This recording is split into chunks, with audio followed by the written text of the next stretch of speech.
ಉತ್ತರ ಪ್ರದೇಶದಲ್ಲಿ 60 ವರ್ಷದ ಮಹಿಳೆಯೊಬ್ಬರನ್ನ ಕುತ್ತಿಗೆ ಸೀಳಿ ಕಿವಿ ಕತ್ತರಿಸಿ ಬರ್ಬರವಾಗಿ ಹತ್ಯೆ ಮಾಡಿರುವಂತಹ ಘಟನೆ ನಡೆದಿದೆ. ಮೃತರನ್ನ ಪೂನಂ ಮಿತ್ತಲ್ ಎಂದು ಗುರುತಿಸಲಾಗಿದೆ.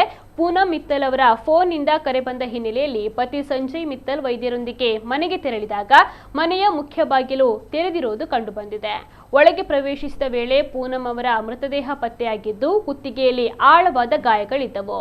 ಕಿವಿಯೋಲೆಗಳು ಕಾಣೆಯಾಗಿದ್ದು ಕಿವಿ ಹರಿದಂತಹ ಸ್ಥಿತಿಯಲ್ಲಿತ್ತು.